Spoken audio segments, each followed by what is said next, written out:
Hello, Simon Hasten here. I'm gonna show you guys. Hopefully, this is my first screen recording I've ever done. Really, I'll show you guys basically how I animate my characters for the new game Lonewolf. Um, so we're going for this guy here, and he has no legs because he's gonna be behind this truck. So don't worry about that. But basically, I separate each main piece of this character on a frame, or sorry, each layer has its own piece.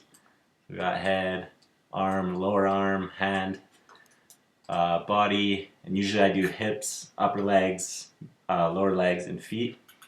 Um, so once those are all on their own layer, then I'm ready to go. So what I'll do is set up a keyframe, and this animation I'm doing right now is a panic animation, so he's basically going to react to his friends getting shot or him getting shot at. So we're going to make that happen. I have a little bank of body parts, basically. So what I'll do is I'll replace his head to face the screen.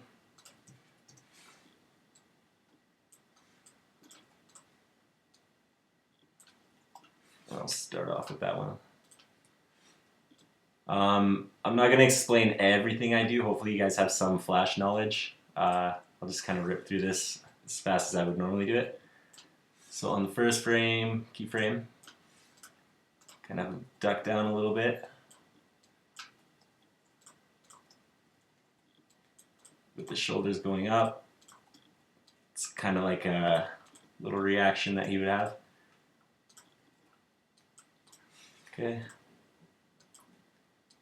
And I like to, it's not going to be on the screen, but I'm basically just making the ease of the tween 100% out. Where is it? Okay. So that's 100% out. Then, usually what I do for panic animations, I'll have 100% in for the next little sequence here. So this part's 100% in, and it's him kind of realizing what's happening.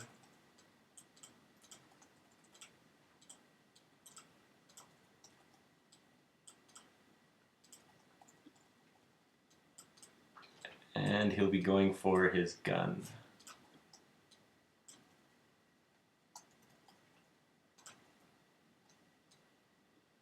Oh. Computer's freezing up a little bit. Just bear with me.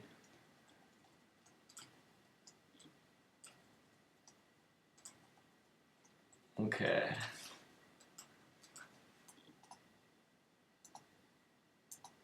So that's his shock, and then he's kind of understanding what's going on. He's going to start going for his gun here. So far, so good. So we'll have him dig for his gun. We'll imagine he takes a little step. And he's going to go for his gun. Now this stuff, you gotta work kind of quick. You gotta imagine he's gonna be behind this truck, so you can't really see what's going on under here anyway. So I am kind of making it as if you could see what's going on, just to show you guys. But normally what I would do is I would just leave the hands wherever and not worry about the lower arms too much until they're in sight. So it just saves a little bit of time to do it that way.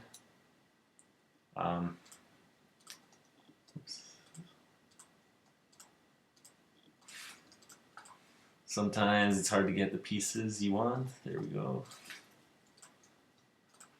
So now we'll say he's got his gun.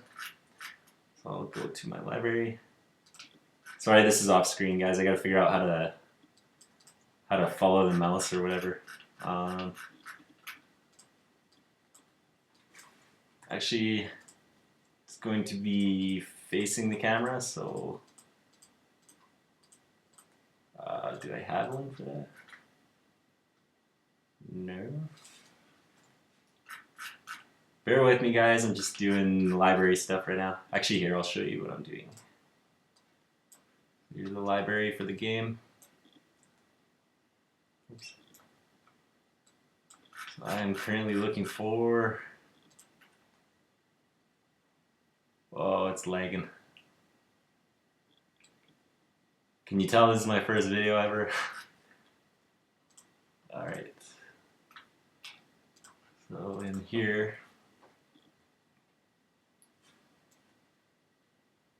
I know I have, gotta label it a little better, but I have a pistol that's facing the camera. Boom, there it is. So what's this called? Yeah. So I guess here's a good little sample of an animation I already have done. So there's the reaction, goes for his pistol, pulls out the pistol, gets in proper stance and grip, and bang, takes the shots. Alright, back to the one we're doing. Just hold on.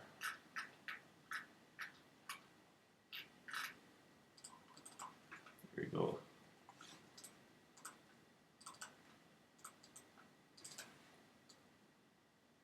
Okay, remember layer for each piece. So there's the new pistol. I'm gonna size it a little better. That should be good. Alright. So don't worry too much about how many frames you need for each little section of animation. That's something I'll do at the end of the whole animation. I'll just go back and see, okay, he needs a little more on the reaction part, so I'll just add a couple. He needs a little bit less here, so I'll drag this back. I'll just kind of modify it like that, but initially what I'll do is I'll just get all the main pieces of the animation done and then fine tune it afterwards. So this part he'll be drawing up the pistol. So imagine he's taking another step back, and what he'll do is, so I want this forearm actually above that arm, so, or the upper arm, so I have it like that. Just have him lean a little bit.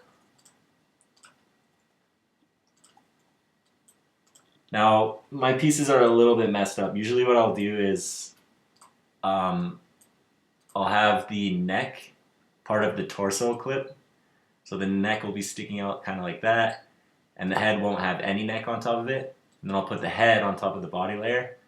That way, like, you can see his beard kind of goes into his shirt, which is a little bit silly, but at 100% you won't really see it, so it's not too big of a deal. But usually I'll do the neck as part of the body and no neck on the head. It looks a lot better. Bring his hand up. So you gotta imagine what this would look like as you animate. So obviously his gun is gonna be in front of his eyes. So you just gotta keep in mind where you're placing everything as you go. Just keep it a little more realistic, I guess you could say. That's gonna be on top. Okay.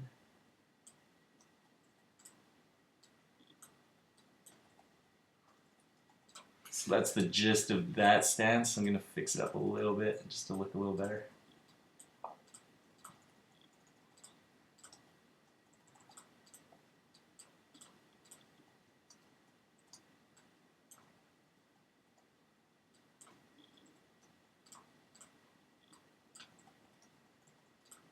That looks better. Okay, so let's check what we have. Usually, well, for me at least, Flash will sometimes lag and it won't play the proper frame rate for the animation. So a little trick that I learned is just go to any frame, grab the brush tool, just draw a line, Control Z to get rid of it, or Command Z, and play the animation again, and it'll be on your frame rate. So this is looking okay. Gun's a bit low. It's looking pretty good so far.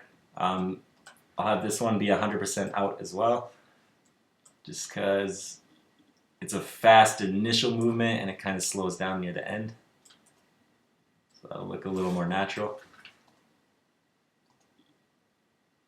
Okay, looking good, looking good. You can see it's a bit of a frame rate issue.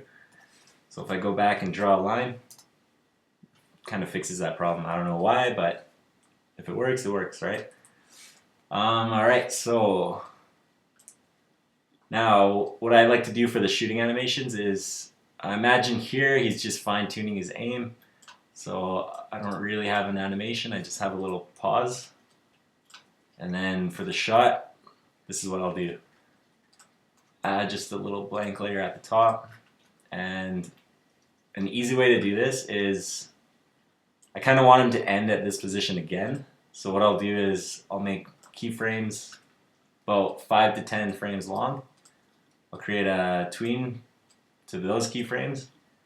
I'll do 100% out. Just again, think fast initial movement for the gunshot, kind of bouncing, and then going to a slower, back to his original stance. So this is what I'll do. You notice no change in anything, right? I want him to end on this position.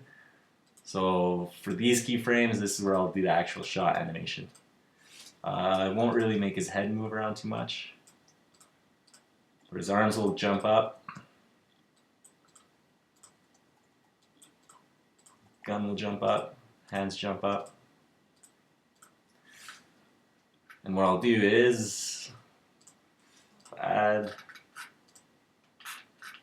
I'm just in the library. Hold on 1 second. I'll add this little flash clip that I made. I'll have it on top. Couple frames of that just shrinking, and you get a nice little gunshot. So again, I'll just make a line. Boom. Okay, it's pretty quick, but gunshots are fast, so it works. Okay, and then obviously add a bit of sound.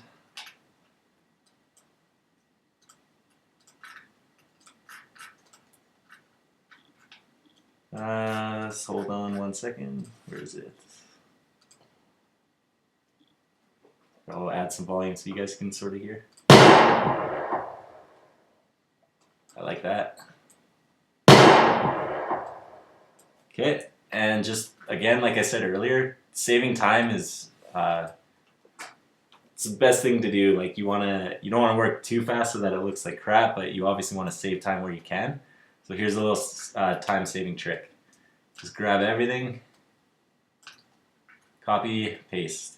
And what I did there was Command-Alt-C, basically the, what is it, copy frames, and then Command-Alt-V, paste frames.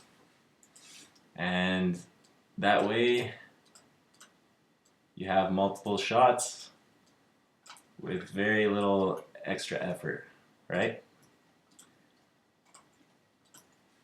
There you go. So here's the whole thing.